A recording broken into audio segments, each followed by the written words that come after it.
하나님께서 주시는 말씀 사무엘상 1장입니다.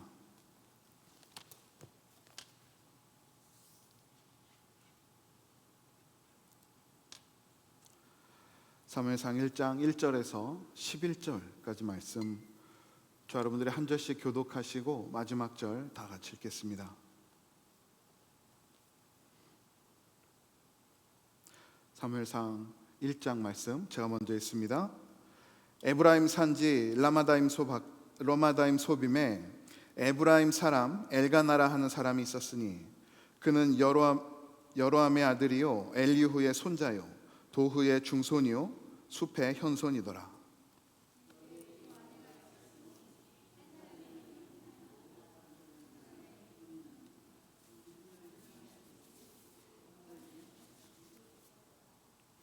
이 사람이 매년 자기 성읍에서 나와서 실로에 올라가서 만군의 여호와께 예배하며 제사를 드렸는데 엘리의 두 아들 홈니와 비느하스가 여호와의 제사장으로 거기에 있었더라.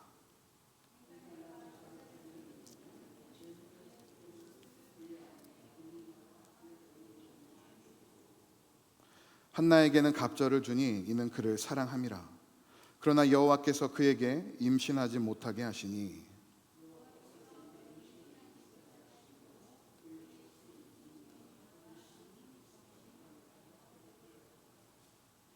매년 한나가 여호와의 집에 올라갈 때마다 남편이 그같이 하매 분이나가 그를 격분시키므로 그가 울고 먹지 아니하니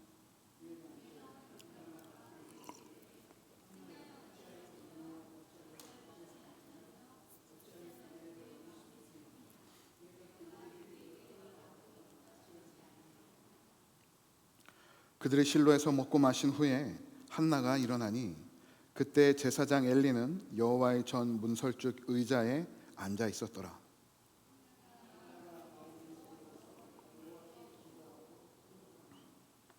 다 같이 읽겠습니다. 서원하여 이르되 만군의 여호와여, 만일 주의 여종의 고통을 돌보시고 나를 기억하사 주의 여종을 잊지 아니하시고 주의 여종에게 아들을 주시면 내가 그의 평생에 그를 여호와께 드리고 삭도를 그의 머리에 대지 아니하겠나이다. 아멘. 자리에 앉겠습니다. 우리 기도하고 하나님 말씀 계속해서 나누겠습니다. 거룩하신 아버지 감사합니다. 하나님을 예배하며 주신 말씀을 함께 나눕니다.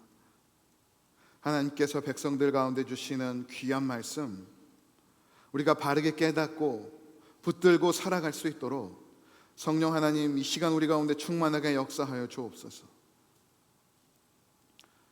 부족한 종이 하나님의 말씀을 대언하지만 우리의 심령 가운데서 이 말씀을 깨닫게 하시는 이는 하나님이신 줄 믿습니다. 우리 가운데 역사하여 주셔서 아버지의 말씀을 바로 붙들고 깨닫고 믿음으로 살아갈 수 있도록 이 시간 우리를 주장하여 주시옵소서. 주님께 처음부터 끝까지 모든 시간들을 올려드리며 이 모든 말씀 우리 주 예수 그리스도의 이름으로 간절히 기도드립니다. 아멘. 할렐루야. 네, 오늘도 예배 자리에 잘 나오셨습니다. 지난 한 주간 잘 지내셨습니까? 특별히 우리 청년들 새 학기의 첫 한 주를 보냈는데요. 우리 예배 전에 잠깐 만나서 인사해 보니까 우리 청년들 잘 지냈다라고 밝은 얼굴로 인사를 할 수 있어서 너무나 감사했습니다. 남은 2026년 올 한 해도 하나님께서 우리의 삶을 지키시고 하나님의 선한 길로 인도해 주시기를 간절히 소원합니다. 오늘부터 사무엘상의 말씀을 나누려고 해요. 예전부터 했으면 좋겠다라고 생각을 했는데 이제 할 때가 되지 않았나라는 생각을 하며 말씀을 준비했습니다. 이 사무엘상은 언제 기록되었을까요? 사사시대에 기록이 되었어요. 사사시대를 대표하는 사사시대의 특징을 우리가 한눈에 알 수 있는 하나님의 말씀은 무엇일까요? 사사기 마지막 장 마지막 절의 말씀입니다. 그때에 이스라엘에 왕이 없으므로 사람이 각기 자기 소견에 옳은 대로 행하였더라. 그때에 이스라엘에 왕이 없었다라고 성경은 말씀하고 있어요. 그런데 정말로 왕이 없었을까요? 그 시대에도 하나님께서 그들의 왕이셨습니다. 하나님은 이스라엘의 왕이 되셨어요. 통치자가 되셨습니다. 인도자가 되셨습니다. 이스라엘 백성들을 애굽에서 이끌어내셔서 가나안으로 들어가게 하셨어요. 가나안과 그 주변에 살고 있던 수많은 이방 민족들을 정복하게 하시고 그 가나안 땅을 차지하고 살아가게 하셨습니다. 그런데요, 모세와 여호수아의 시대, 족장과 정복의 시대가 지나가자마자 사람들은 그들의 마음에서 하나님을 점점 잊어가기 시작합니다. 하나님의 다스리심을, 하나님의 통치하심을 구하지 않게 되었어요. 하나님의 법을 그들의 마음에 두지 않고 그들의 소견에 오른 대로, 그들의 생각이 흐르는 대로 살기 시작했습니다.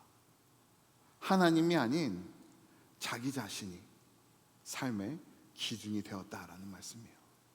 오늘 본문 1절과 2절을 보시면 이렇게 기록을 하고 있어요. 에브라임 산지 라마다임 소빔에 에브라임 사람 엘가나라 하는 사람이 있었으니 그는 여로함의 아들이요 엘리후의 손자요 도후의 증손이요 숲의 현손이더라. 사무엘상은 엘가나라 하는 사람을 소개하며 시작합니다. 이 엘가나가 누구일까요? 훗날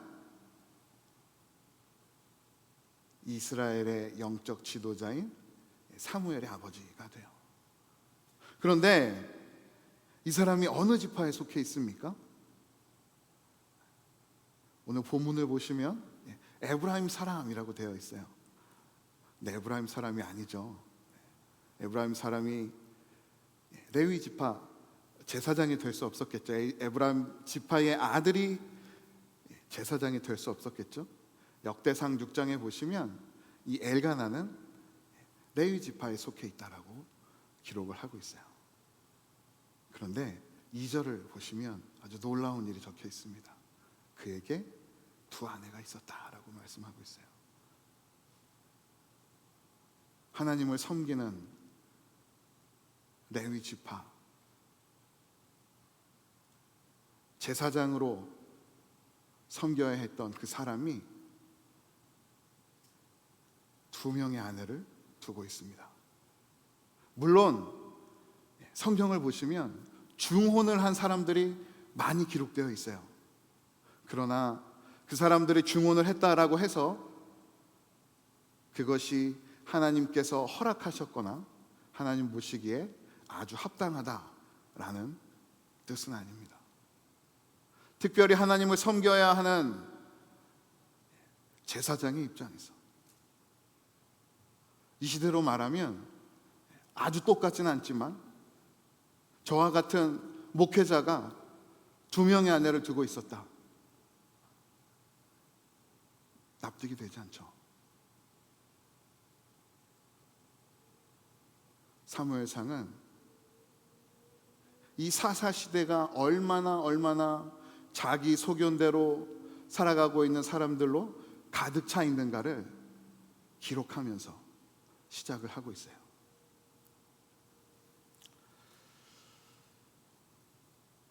하나님을 섬기며 백성을 하나님께로 이끌어야 했던 사람들이 이미 하나님의 질서에서 벗어나 있습니다. 자기의 마음이 자기의 삶을 이끌고 있음을 보고 있어요. 이런 어두운 면들, 지금 우리는 안 그러지 않나라고 생각을 하실 수도 있을 것 같아요. 제가 지난 주 중에 어떤 뉴스 기사를 하나 보았습니다. 한 여배우가 영화를 촬영하고 나서 시사회장에서 자신의 조상, 할아버지에 대한 이야기를 꺼냈어요. 그런데 그 내용이 뭔가 좀 이상하다라고 생각하는 사람들이 몇 명씩 생기게 되었습니다. 우리 대한민국의 네티즌 수사대 무섭지 않습니까? 그 여배우의 집안 내력들을 파헤치기 시작했어요. 그리고 그 배우의 집안이 친일파 집안이라는 사실이 밝혀졌습니다. 저는 그냥 그 무슨 내용인가 영상과 뉴스 기사를 몇 번 클릭을 했는데요. 그 다음부터 제가 인터넷 창을 열면 독립유공자, 친일파 이런 내용들의 기사들이 계속해서 저에게 뜨는 거예요. 이걸 우리는 알고리즘이라고 해요. 이 알고리즘은 내가 관심 있어 하고 또 보고 싶어 하는 내용들을 쉽게 보여주고 접근하게 합니다. 우리에게 편리하죠. 그런데 이 알고리즘의 단점이 있어요. 바로 우리의 생각과 시선을 계속해서 좁혀 간다라는 것입니다. 수많은 정보들 속에서 내가 무언가가 옳고 그른지를 판단해야 하는데 편향된 자료만을 보여준다라는 거예요. 친일파라는 그 내용이 편향됐다라는 게 아니라 내가 평소에 접하는 그 내용들이 계속해서 한쪽으로 쏠려가게끔 인터넷에서 일하는 그 소셜 네트워크 사업자들이 자료들을 계속 그렇게 보내게끔 벌써 프로그램을 백그라운드에 다 돌아가게끔 해놨습니다. 우리는 그러한 자료들을 보면서 생각들이 치우쳐져 가요. 지금 대한민국 사회가 어떻습니까? 좌는 좌로, 우는 우로, 군대의 제식 행렬보다 더 분명하게 갈려서 하나 되지 못하고 있어요. 그러한 사람의 의식, 편향된 의식은 우리의 마음으로 침투해서 때로는 신앙에까지 영향을 미치고 있습니다. 어떤 내용들은 전문가들이, 어떤 내용들은 일반인들이 무분별하게 골라서 정리해 놓은 그 내용들만 보면서 이 세상이 정말 그렇게 흘러가는 것 같은 생각을 하고 있어요. 때로는 그 내용들을 보면서 내가 이것만 알고 있으면 이 세상 잘 살 수 있겠다 착각하기도 합니다. 우리 그리스도인들이 그러한 정보들을 받고 접하면서 때론 우리의 생각도 조금씩 변해가고 있어요. 사사시대가 각자의 소견에 따라 하나님보다 자신을 앞세워 살았던 시대라 한다면, 현대는 인터넷과 대중문화가 만들어가는 세상의 풍조를 내가 접하는 정보에 따라 따라가는 시대가 되었다라는 말씀이에요. 결국 예나 지금이나 과거나 현재나 이 세상은 영적으로 어둠 가운데 있다라는 사실을 우리는 깨달아야 합니다. 그것을 깨달은 자들만이 그 어둠 가운데에서 참된 생명의 빛을 소망할 수 있기 때문입니다. 그러면 저와 여러분들, 하나님의 백성들은 어떻게 참된 소망의 빛을, 참된 빛을 소망할 수 있을까요? 오늘 말씀에서는 세상의 자리에서 일어나야 한다라고 말씀합니다. 하나님의 백성들이 어둠 가운데에서 빛을 바라보기 위해, 빛을 소망하기 위해서 가장 먼저 해야 할 일은 우리를 붙들고 있는 세상의 자리에서 먼저 일어나는 것입니다. 오늘 본문 8절과 9절 말씀을 보실까요? 8절 말씀은 이렇게 기록하고 있어요.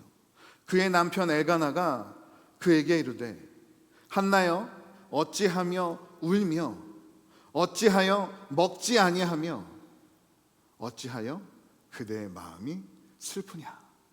내가 그대에게 10 아들보다 낫지 아니하니라.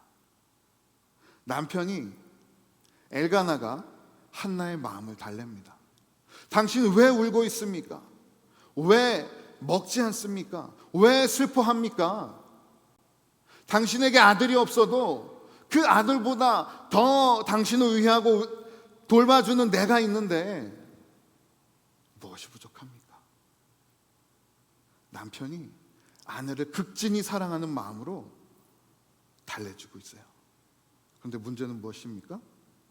그 아내가 왜 속상해하는지, 왜 울고 있는지, 왜 밥을 먹지 않는지를 전혀 눈치채지 못하고 있다는 데 있습니다. 남편이 무슨 뜻일까요? 남편, 남의 편의 줄임말이라고 해요. 내 편 같지만 결국엔 남의 편의 사람은 남편이라고 합니다. 여러분, 사무엘상 1장에서 한나가 왜 마음이 상해 있습니까? 아들이 없어서일까요? 아니에요.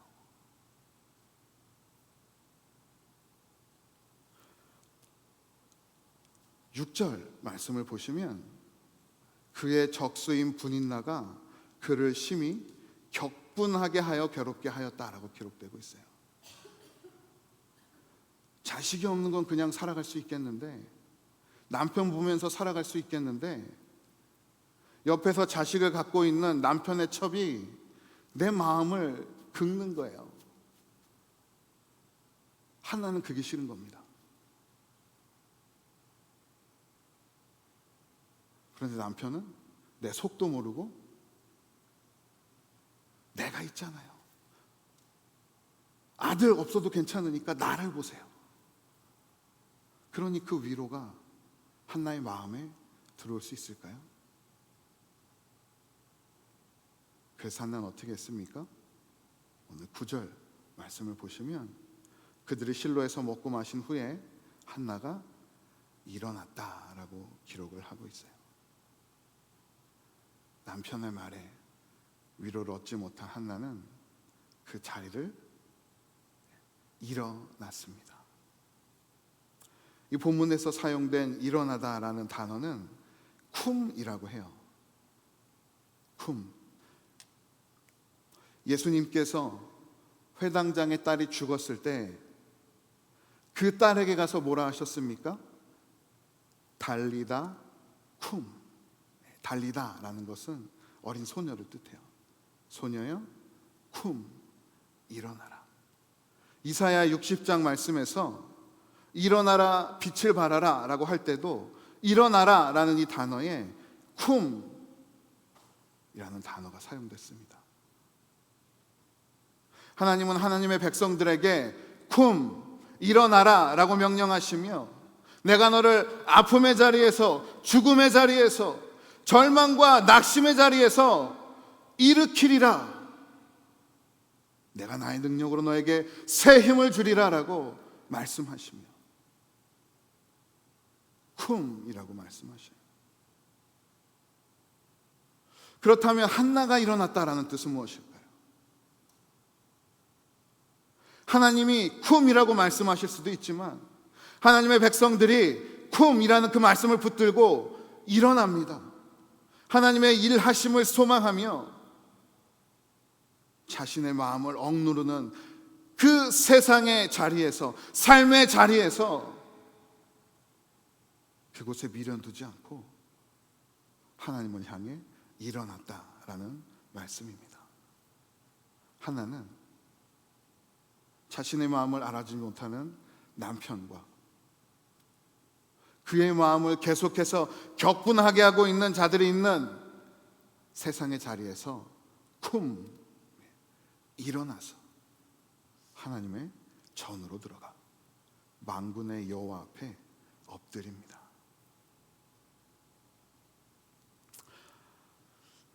저는 오늘 말씀을 묵상하면서 이런 생각을 해봤어요. 만약 한나에게 아들이 있었다면, 그래서 남편에게 첩이 없었고 누구도 자신을 도발하지 않았다면, 과연 한나가 오늘 본문의 이 쿰이라는 말씀처럼 자신의 그 삶의 자리에서 일어날 수 있었을까?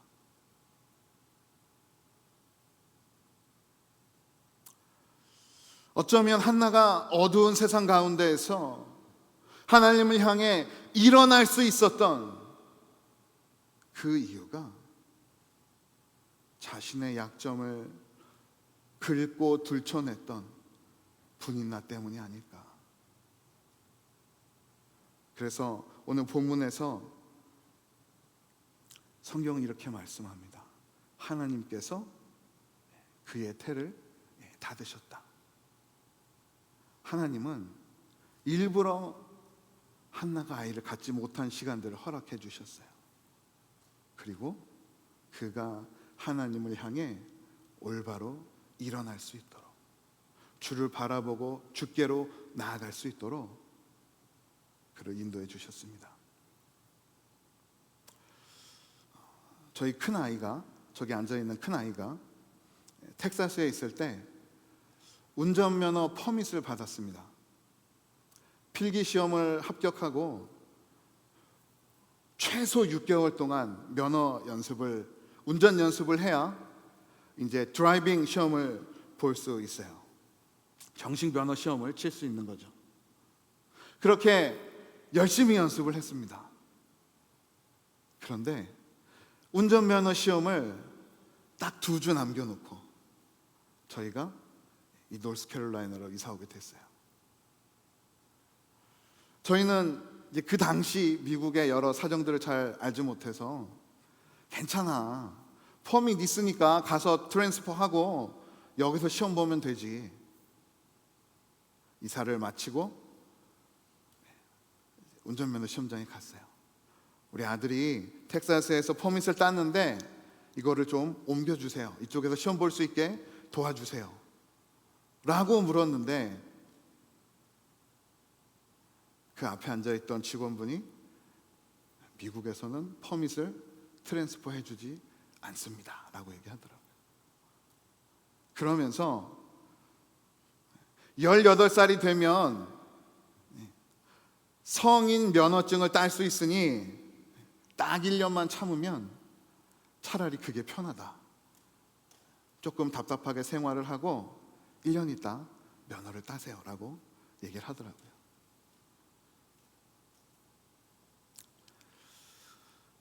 우리 아들이 얼마나 아쉬워했을까. 2주만 더 있었으면 부모님에게 라이드를 부탁하지 않고 자기가 원하는 대로 차를 가지고 다닐 수 있었을 텐데 그 아쉬움이 크지 않았겠습니까? 그래서인지 실망이 커서인지 잘 모르겠지만 저 녀석이 아직까지 면허증을 신청하고 있지 않아요. 제가 하라고 몇 번을 이야기를 했는데도 아직도 버티고 있습니다. 근데 지난 주일에 예배가 끝나고 이제 학교가 개강을 해서 아들을 학교에 데려다 주는데요, 아들이 저에게 그러는 거예요. 아빠, 내가 학교를 일주일 살아보고 혹시 필요한 게 더 있을지 모르니까 다음 주 금요일에 집에 오고 싶어요. 무슨 말입니까? 저에게 데리러 오라는 거예요. 그런데 아버지 된 입장에서 그 아들의 부족함을 알고 제가 안 갈 수 있을까요? 저뿐만 아니라 여기 계신 모든 부모님들이 그 자녀들의 부족함을 안다면 누구나 다 기꺼이 자원하는 마음으로, 기쁨으로 그 자녀들을 섬기기 위해서 달려갈 것입니다. 저와 여러분의 하늘 아버지도 같은 마음이신 줄 믿습니다. 우리가 삶의 여러 어려움의 자리에서 일어나 아버지께로 나아갈 때에 나를 붙들고 있는 세상의 자리를 털고 우리 아버지의 인도하심을 소망하며 삶의 자리를 일어나는 그 순간, 하나님은 저 여러분들의 발걸음을 그분께로 더욱더 가까이 이끄시며 주 앞에 엎드리는 백성들 가운데 우리 하나님의 귀한 은혜들을 베풀어 주실 줄 믿습니다. 우리가 한번 생각을 해볼까요? 그러면 우리가 정말 일어나야 할 삶의 자리들, 어떤 자리들이 있을까요? 우리 청년들에게는 좀 조심스럽지만 제가 한번 나눠보겠습니다. 새 학기가 돼서 친구들을 만났어요. 서로 인스타그램, 페이스북을 교환하고 그들의 일상을 들여다봅니다. 우리 청년들은 유학을 왔지만 이곳에서 살고 있는 현지의 학생들의 삶은 우리 청년들의 삶과 다를 수 있어요. 조금 더 편안해 보이고 부모님의 지원을 조금 더 두둑히 받으면서 우리가 누리지 못하고 있는 삶들을 살아갈 수 있겠죠. 그런 모습을 바라보면 때로 혹시 우리 마음 가운데 불만이 생길 수도 있지 않을까 생각을 해봤습니다. 어쩌면 우리에게 주어진 짧게는 6개월에서 1년, 길게는 4년에서 5년, 6년까지의 이 유학 생활을 통해서 내가 이루어야 할 삶의 목표들, 내가 이걸 이루지 못하고 돌아가면 부끄러울 수 있지 않을까 생각할 수도 있을 것 같아요. 그리고 이제 막 유학 생활을 시작하면서 시차, 언어 또는 새로운 환경에 낯설어하는 나의 모습을 보면서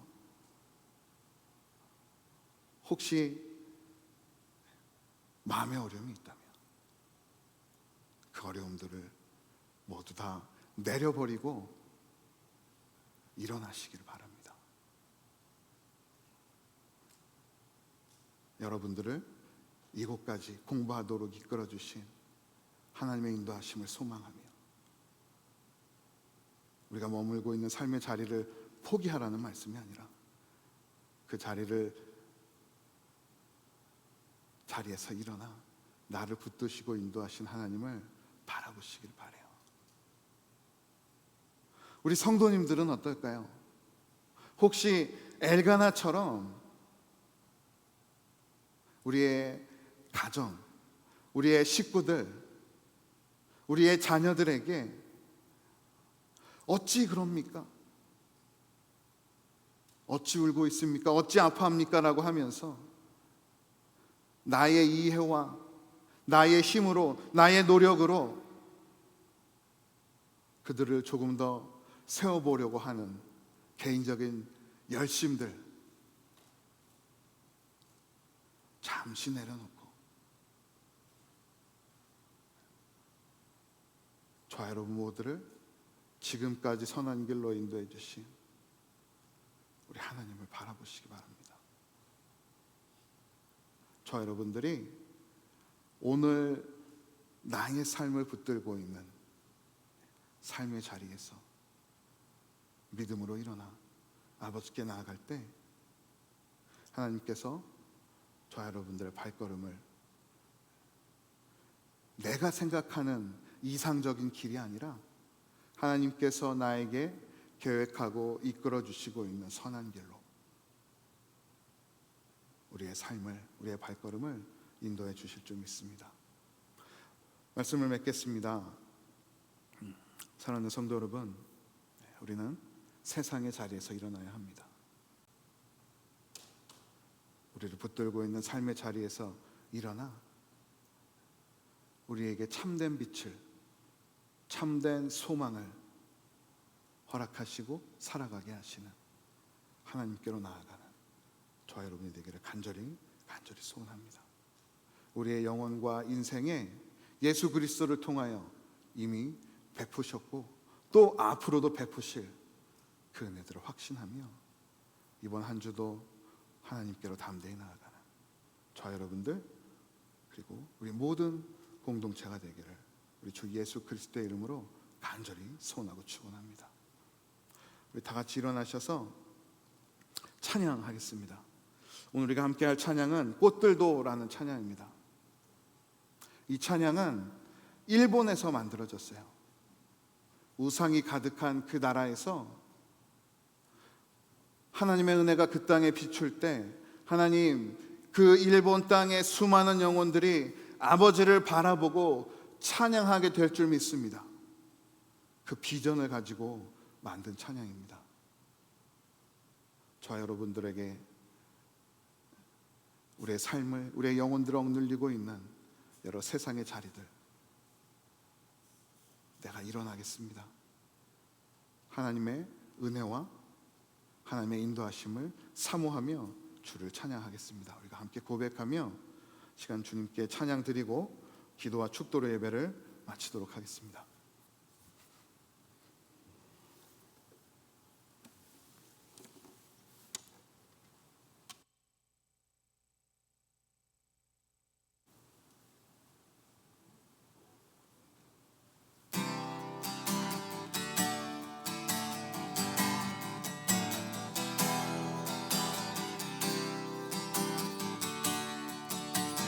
우리 함께 찬양합니다. 이곳에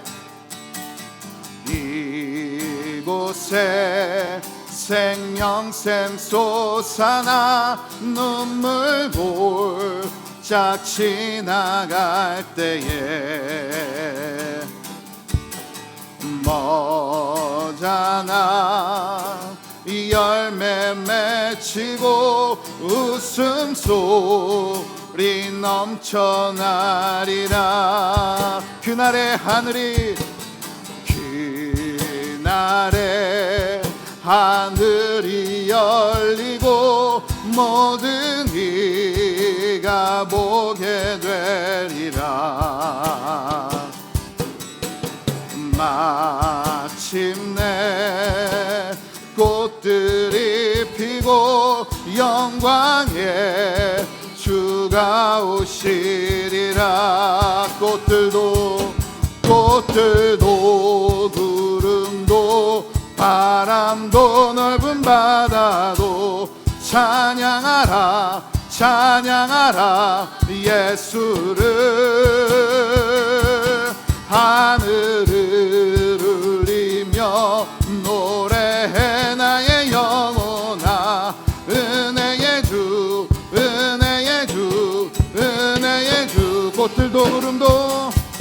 꽃들도 구름도 바람도 넓은 바다도 찬양하라 예수를. 하늘을 울리며 노래해 나의 영혼아. 은혜의 주 우리 시간 기도합니다. 하나님, 주신 말씀 붙들고 주께로 나아가기를 소원합니다. 우리의 삶의 자리에서 일어나 아버지께로 더욱더 가까이 나아가는 주의 백성들 되게 하여 주시옵소서. 세상에 낙심하지 않고 여러 어려움 가운데 주저앉지 않고 오늘도 그 자리를 박차고 일어나 아버지께로 나아갈 수 있도록 우리의 마음을, 우리의 발걸음을 인도하여 주시옵소서. 우리 함께 기도하며 나아가겠습니다. 기도하겠습니다. 아버지 감사합니다. 하나님, 주의 백성들이 말씀을 붙들고 주 앞으로 나아갑니다. 나의 발걸음을, 나의 마음을 붙들고 하나님의 일하심을 소망하지 못하게 하는 세상의 자리에서 일어나기를 소원합니다. 주님, 우리의 마음을 붙들어 주시옵소서. 하나님, 우리의 인도자 되신 하나님을 바라보며 주께로 나아가기를 소원하오니 하나님, 오늘 우리가 말씀 앞에 결단하게 하시고 이 남은 2026년 그리고 우리가 살아가는 이 한 해를, 우리의 모든 인생을 아버지께로 향하며 주께로 나아갈 수 있도록 주님, 우리를 붙들어 주시옵소서.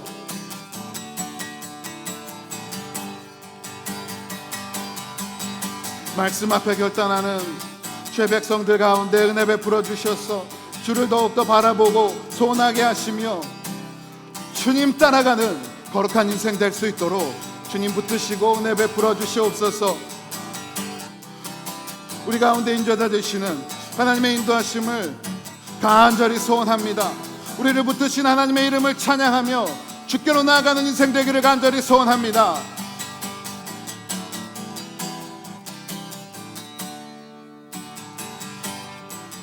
사랑하는 주의 백성들이 이번 한 주도 말씀을 붙들고 우리의 삶의 자리에서 일어나 주를 바라보고 의지하며 나아갈 수 있도록 은혜 베풀어 주시옵소서.